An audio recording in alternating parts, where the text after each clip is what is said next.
కొత్త ఏడాదిలో విషాదాల పరంపర కొనసాగుతోంది. హత్యలు, ఆత్మహత్యలు కొనసాగుతూనే ఉన్నాయి.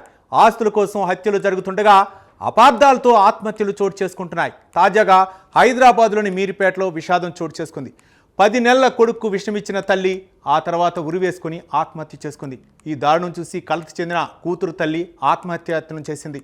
ప్రస్తుతం ఆమె పరిస్థితి విషమంగా ఉంది.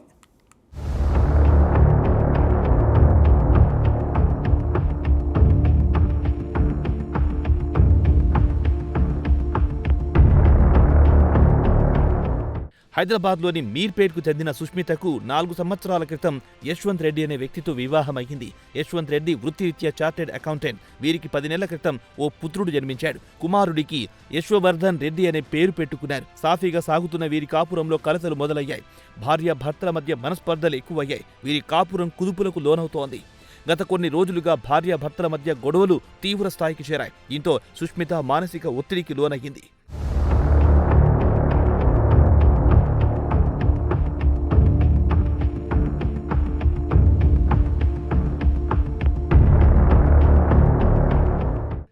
రెండు రోజుల క్రితం తల్లి లలిత కూతురు సుష్మిత ఇంటికొచ్చింది. తల్లి ఇంట్లో ఉండగానే మరో గదిలోకి వెళ్లి తన కుమారుడికి విషమిచ్చి చంపేసింది. తాను కూడా ఉరేసుకొని ఆత్మహత్య చేసుకుంది. కూతురు గది నుంచి ఎటువంటి అలికిడి లేకపోవడంతో అనుమానం కలిగిన తల్లి తలుపు బద్దలు కొట్టి చూసి షాక్ తింది. కూతురు మనవడు మరణించినట్టు తెలియగానే ఆమె తట్టుకోలేకపోయింది. కన్న కూతురు విగత జీవిగా మారడంతో ఏం చెయ్యాలో తోచని స్థితిలో చేరిన ఆమె కూడా చనిపోవాలని భావించింది. అందుబాటులో ఉన్న విష పదార్థమేదో తీసుకొని ఆత్మహత్య చేసుకోవాలని భావించింది.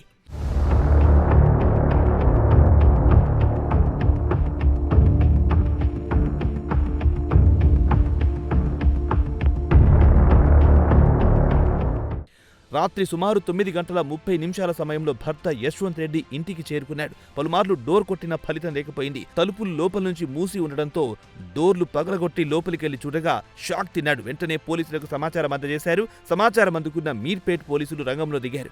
ఘటనా స్థలానికి చేరుకుని ఆధారాలు సేకరించారు. పూర్వాపరాలను పరిశీలించారు. ఆ తర్వాత సుష్మా బాలుడి మృతదేహాలను పోస్టు మార్టం నిమిత్తం అక్కడి నుంచి ఆసుపత్రికి తరలించారు.